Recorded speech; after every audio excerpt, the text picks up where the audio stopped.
I have a whole bunch of stuff to tell you, uh, putting some things together about what's occurring on the planet right now. There's a viewpoint in the exopolitics community that things are going to get better than they have been for the last few thousand years, but we also have the end times prediction coming in for some time around now, which I think we will see as things are going to get worse before they get better. And from off planet, I was told that the war in heaven is over and the non-crazy people won that, so things are not going to get much worse. What we will see here is the confusion of cleanup, as I've said many times. I don't think it's too commonly known, although it's out there, that the Queen of England has been convicted of child trafficking at the common law court in Brussels with 22,000 pieces of evidence and some eyewitnesses. Also, she's has an arrest warrant out from the International Common Law Court of Brussels, and everyone below her has been asked to stand down, because if you're working under a convicted criminal, you can be brought in on that. So all policemen and government officers, judges in the Chamber can be asked to stand down, as amazing as that might sound. Also, Ratzinger, the Pope, was forced to resign because of the American class action lawsuit about all the child rape by the Catholic priests in America. They lost that. They also lost the Canadian version of what they did in the residential schools to the Indian children in Canada. And the judge was recommending that they burn the evidence, and the Indians are saying we need it kept for an accurate historical records, but I think the Jesuits are behind it. They lost the case, but they want it taken out of history. So we have this huge triumvirate of power, the Vatican through the City of London and the royal family, and their resource and military arm, America, which is strangely silent right now. To cover up this fact, the news is full of ISIS and the Muslim Brotherhood going through the Middle East, hacking the heads off of Christians and other people, and the sudden outbreak of Ebola in Africa. This is confusion just created to keep the attention off. Is the Vatican Queen America is one of the main power arms, although they seem to be being attacked by the Muslims as a big contender. I think ISIS is professional soldiers who are being bankrolled by somebody for the express purpose of keeping attention off these huge convictions, and as always, control of Middle Eastern oil by people behind the scenes is the real motive. Also, this pumping up of the new Pope and what a wonderful guy he is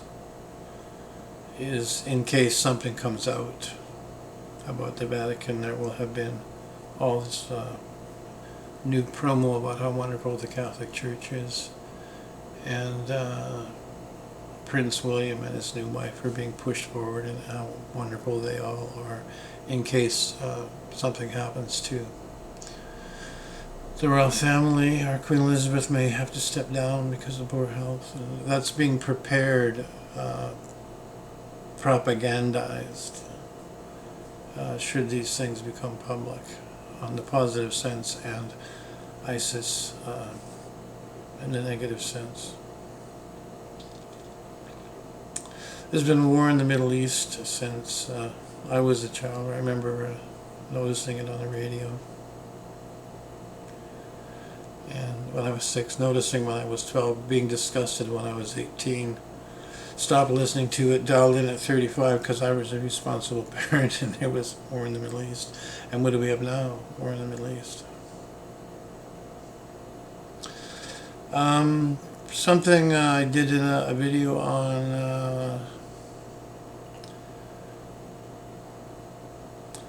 this is all about, no, it's not all about, but there's a huge oil well a few dozen yards into Palestine. It's one of the biggest oil wells in that vicinity, and Israel moved the line over that was settled by the Oslo Agreement to include the well on their side. So I think a large, and maybe the real reason for all that conflict, is they want to keep that oil well. It's doing millions per day. And they say if we give it to Palestine, they'll use it to fund terrorism.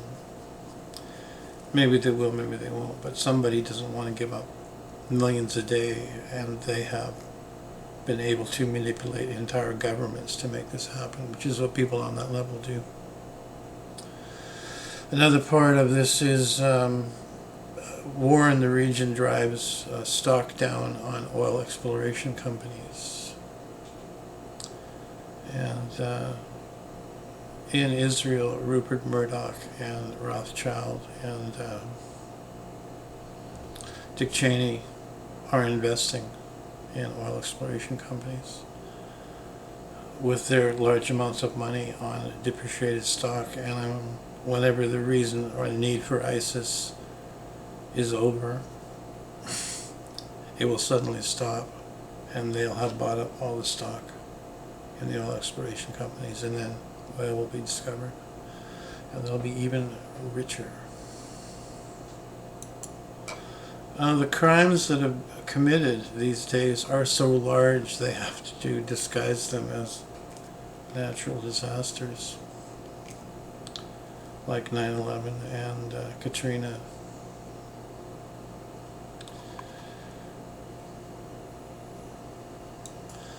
It's a shame that the average person has to suffer in fear and blood for the machinations of the super rich to become even richer. But that's the way it is right now. The new thought I had on all of this stuff is based on something that happened in Canada this week. The International Common Law Court about crimes of church and state did an actual sting with their new operation units and stopped a child ritual sacrifice event in Canada and narrowly missed one in Ireland. They caught some of the people in there. Heads of corporations and major religious leaders, and I noticed that these are the kind of people who are always being picked up for this. It's never Joe next door. The people involved in satanic cults are generally leaders of our world.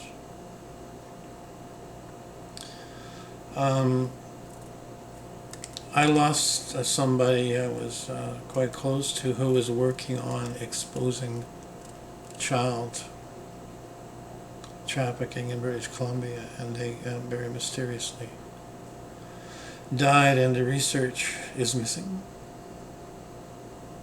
So it seems to be everywhere in the lawyers, judiciary, upper police, high-ranking church officials. Of course, the Catholic priesthood's famous for their antics, and rich business leaders, scandals, the big Jimmy Savile thing in England, which spread out into royalty and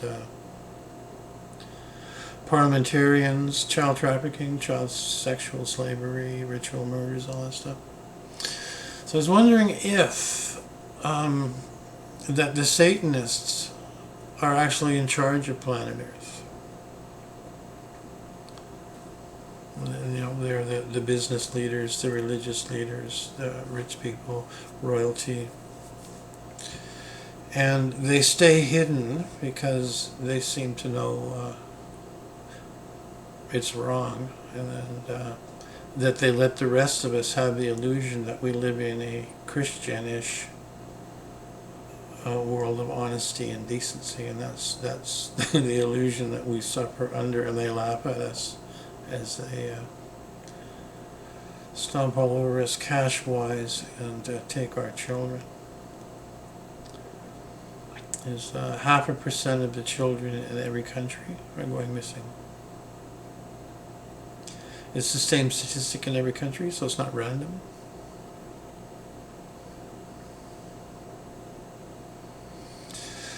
So that's a thought. There's ex-FBI, CIA guy actually. If you type in the CIA and the missing children, he has quite a long presentation on what he discovered while he was working, and he's developed his retirement, or devoted his retirement to chasing down Satanism and child trafficking.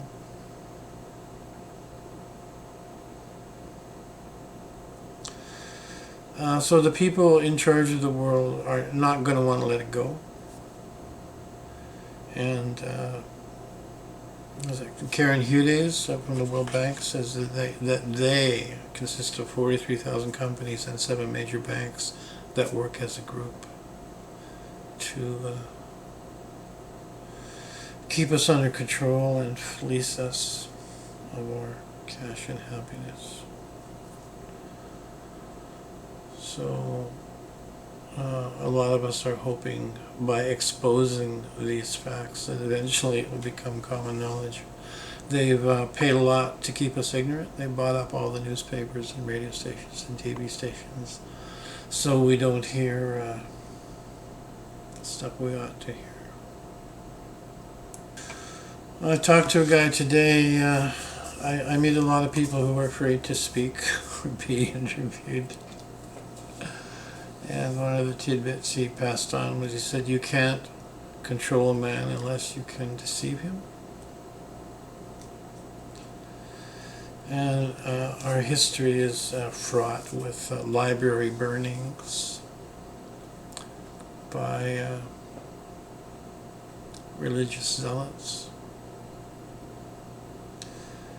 to keep man backward and behind.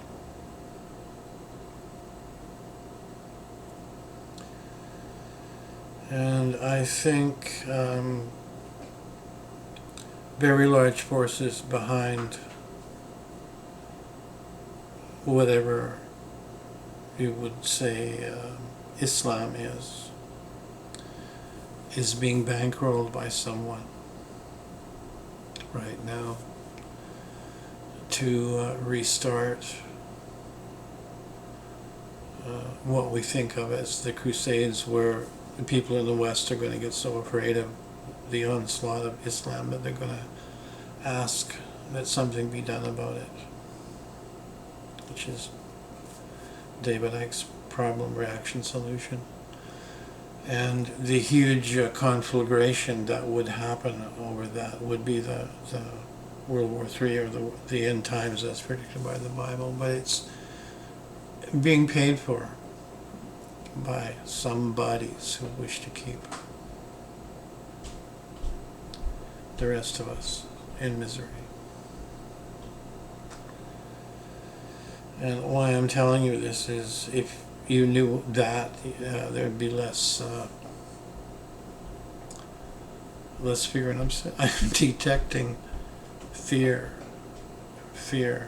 everywhere. Just traveling through my city. People are afraid. And in Canada, they have for a long time made us pussycats. We're not allowed to punch people or yell at people or do anything about anything. And now we have this threat of wild and crazy people from the third world who do have experience with violence coming here. And people are worried about crossing that line, I guess.